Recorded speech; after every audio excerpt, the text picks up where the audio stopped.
시청자 여러분, 한 주간도 주 안에서 평안하셨습니까? 시작된 한 주간도 성삼위일체 하나님께서 여러분과 늘 함께 하시기를 원합니다. 이번 주에도 하나님 말씀 중심의 삶을 살아가시기를 간절히 소망하며 2021년 22주차 하나님의 말씀은 히브리서 4장 2절의 말씀이 되겠습니다. 자, 함께 외워봅시다.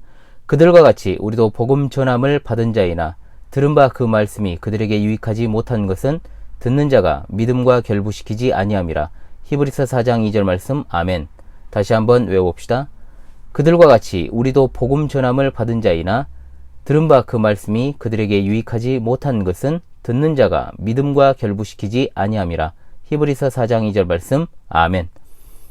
앞서 이제 이 본문에 성령께서 사도를 통해서 시편 95편을 인용하게 하시면서 주신 경고의 말씀이 히브리서 3장 15절의 말씀입니다. 오늘 너희가 그의 음성을 듣거든 경노하시게 하던 것과 같이 너희 마음을 완고하게 하지 말라는 말씀이죠.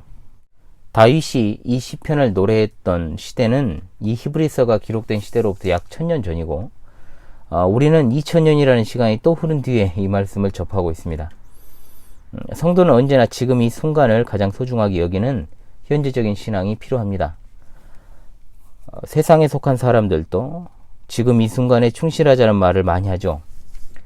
왜 그런 생각들을 많이 합니까?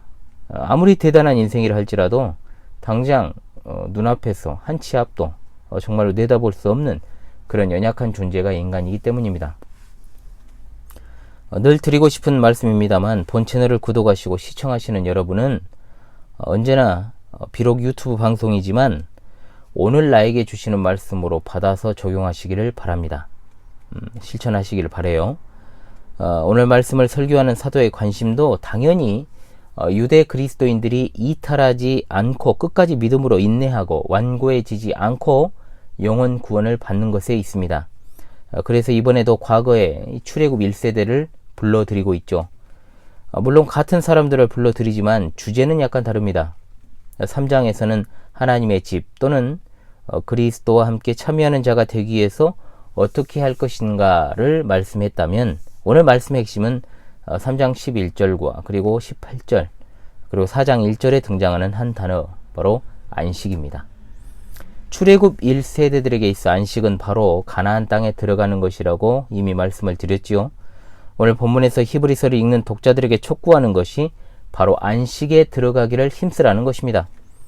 출애굽 1세대에게 젖과 꿀이 흐르는 가나안 땅에 들어가라고 하셨을 때 우리는 그 말씀의 핵심을 잘 파악을 해야 됩니다. 사실 가나안 땅은 이집트 땅에 비해 비옥하고 먹을 것이 많고 수고하지 않아도 소산물이 많이 맺혀지는 번영하는 곳 분명 아닙니다. 그것은 현세적이고 세속적인 의미의 부요함이죠.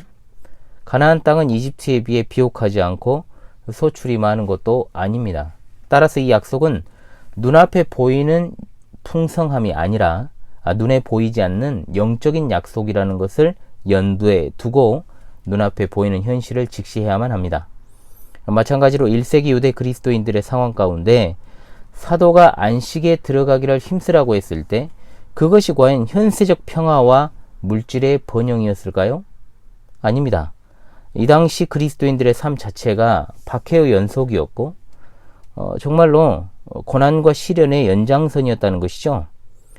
그와 같은 고난과 정말 핍박의 상황 속에서 신앙을 잃어버릴 수 있는, 곧 구원이 상실될지도 모르는 위험에 처해 있는 살얼음판을 걷는 그런 심경으로 하루하루를 버티던 그런 삶이었다는 겁니다. 그러므로 이 안식이라는 말은 영적인 안식으로 보고 이 말씀을 받아서 적용해야만 하는 것이죠. 제가 무엇을 기도해야 될 것인가의 주제에서도 일용할 양식의 주제에서도 다루었습니다만 하나님으로부터 살아가는 내내 양식을 공급받는 것과 동시에 우리는 영혼의 양식을 공급받는 자임을 잊어서는 안 됩니다. 그게 바로 성도라는 것이죠. 우리 주님이 말씀하셨지요. 나는 생명의 떡이니 내게 오는 자는 결코 줄이지 아니할 터이요 나를 믿는 자는 영원히 목마르지 아니할 것이라. 아멘. 나를 보내신 이의 뜻이 뭐라 그랬습니까? 내게 주신 자 중에 하나도 잃어버리지 아니하고 마지막 날에 살리는 이것이니라. 즉 하나님께서 약속하신 땅에서 이스라엘 백성들에게 제공되었던 것 같은 유익을 예수 그리스도께서 우리의 영혼에 공급하고 계신다는 사실입니다. 약속의 땅으로 가는 도중에 이스라엘은 늘 그 믿음을 정말로 확인받는 도전을 당했다는 거죠. 마찬가지로 그리스도인들도 저 천국에 이를 때까지 온갖 시험과 연단을 당하며 그 길을 헤쳐나가는 것입니다. 안식에 들어가기를 힘쓰라는 것이 2절로부터 12절까지의 말씀입니다. 그래서 가장 먼저 다시금 출애굽 1세대의 실패를 반복하지 말라고 말씀하는 거죠. 즉 안식에 들어가지 못한 케이스가 있다. 바로 그것이 너희들의 조상인 출애굽 1세대라는 것입니다. 출애굽 1세대의 실패를 반복하지 말라. 2절에 나오는 그들은 누굽니까? 출애굽 1세대입니다. 그리고 그 다음에 나오는 우리는 누굽니까? 바로 1세기 독자들입니다. 너희들 1세기 독자들은 그들, 즉 출애굽 1세대의 실패를 반복하지 말라. 우리도 복음 전함을 받은 자이나 라고 했지 않습니까? 이 말을 직역하면 기쁜 소식을 들었다. 이 기쁜 소식이라는 것은 1절에 그의 안식에 들어갈 약속이 아직 남아있는 동안에 라는 말과 연결이 되어 있어요.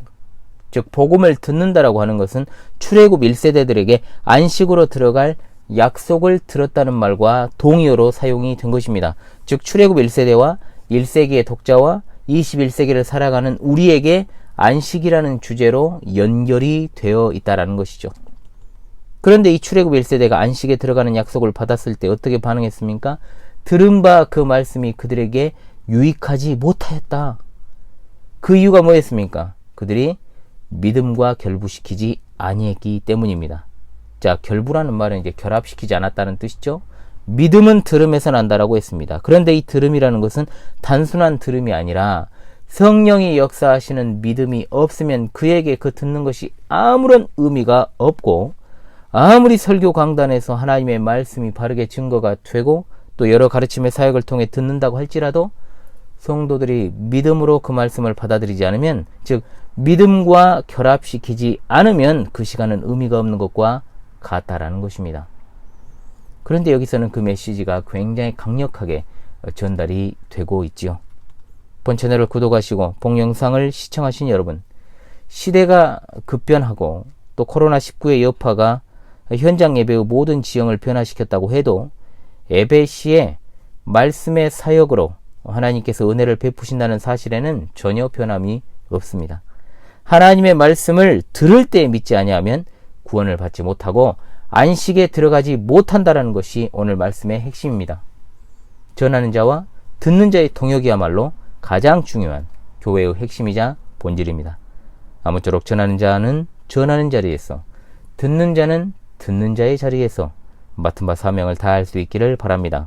지금 여러분도 이 영상을 통해서 보는 것이 아니라 듣고 계시는 중입니다. 유튜브의 특성상 얼굴을 제가 내놓고 하는 것 뿐이지 현장에서나 유튜브 상에서나 저는 전하는 자입니다. 자, 다시금 이번 주 하나님의 말씀을 외우며 마무리하도록 하겠습니다.